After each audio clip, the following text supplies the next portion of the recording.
Alright, sup guys, FallinWinter here, and I'm here to show off the Dauntless Dominate Dragon Reverse deck that took first at my locals.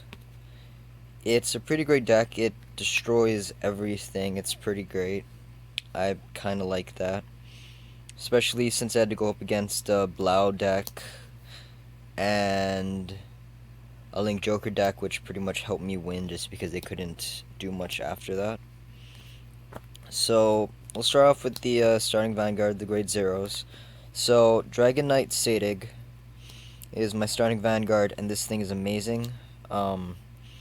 When your opponent retires, or when you retire one of your opponent's units using one of your cards, put this into Soul, and you make your opponent choose another unit and retire that as well. It's a practically free cost, and combined with any other thing, you just force them into really bad decisions or just losing at least 2 cards off their field. Trigger lineup is 3 draw triggers. Draw triggers I was a little hesitant about, but thanks to the break ride, it is a little safer as far as hand size goes and everything, because you have to minus to activate Dauntless Dominate, or Dauntless Drive Dragon's effect. And they're Seal Dragons, so some of the Seal Dragon engine actually works because of that. Then more Seal Dragon targets, so 4 of the Biela. And then more critical triggers. We've got 3 Blu-ray Draco Kids, and these ones just look cool. These are the new ones, Lizard Soldier Goraha. And then we just got 4 heal triggers here. So it's a 3 draw, 9 trigger, or 9 critical, and 4 heal. Numbers are a little odd, but they seem to work pretty well so far. I've crit when I needed to, and I've healed a bit. And the draws usually show up, and if you miss one, you still got like 2 other shots to do so. And they make it a little easier if you happen to use Dauntless Drive effect. You can discard the draw triggers instead of being forced to drop 10Ks all the time.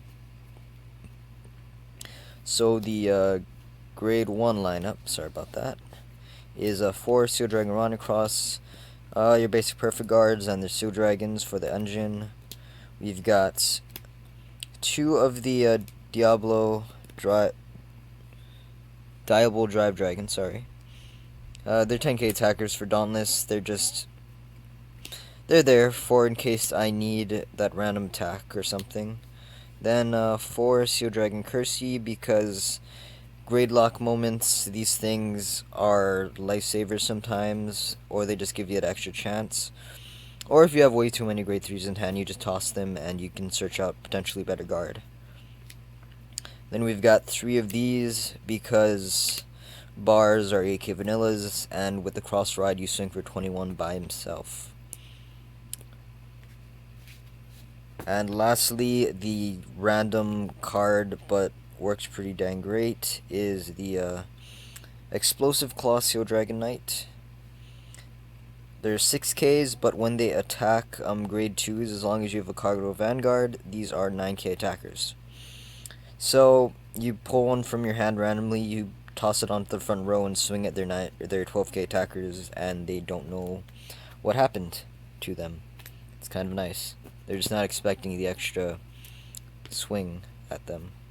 And they're kind of disposable, since they're just 6K attackers, or they're just 6K regards in general, so if they get killed, they get killed. You can replace it with the 7K to make better columns. Then you've got the grade 2 lineup, which is 4 of these guys, Dominate Drive Dragons.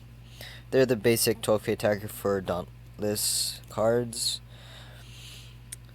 They're pretty useful. They just help you swing and rush down if you have the potential to, getting them early hand and stuff like that. They help you bring them to late game so you can rush them down faster and sooner. Then you've got 4 of these guys, the Seal Dragon Corduroys. They're still one of the most entertaining cards. You pretty much counterblast one Steel Dragon when they get called to field. Choose any of your opponent's rear guards. They retire it and check top 4 for a grade 2, and they call up to one of them. It's a 1 counterblast. The only thing you really need is a Steel Dragon, and either they call one and use Sadeg to kill whatever they called, which is usually some form of 9k attacker, other important rear guard, or they just don't call one because they're scared about it, and you eat something else using Sadeg.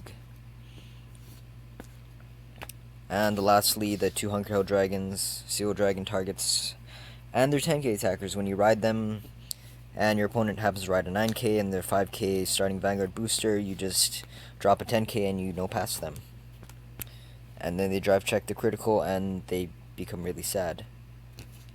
So for the grade 3 lineup, we've got 2 Dauntless Dauntless Drive Dragon. Their names are way too similar.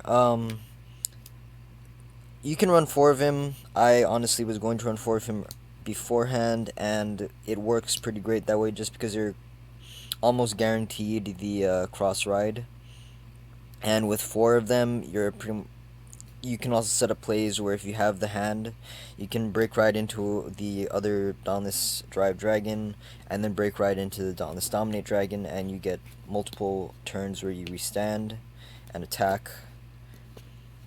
I like 2 of them right now just because that's all I had, and I have 2 other cards that I ended up keeping in here. So the main Vanguard, of course, is Dauntless Dominate Dragon Reverse. You can counterblast 1, limit break, lock one of your units, and when he attacks, if you drive check a grade 1 or higher Kagero, he gains 3,000 power, and then he chooses one of your opponent's rear guards that is grade 1 or lower, and retires it. So all of that back row is dead.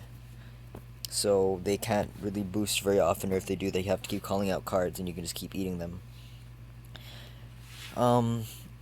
He's really good, I like him, but sometimes he kind of needs the break ride to actually push hard enough, or else his other effect just kind of sits there, especially when they don't have enough rear guards. What he is really great about, though, is that plus 3,000. Just because you can break through numbers randomly and stuff, unexpectedly, and if your opponent isn't paying attention, doesn't realize it, you can potentially gain them just because they guard incorrectly.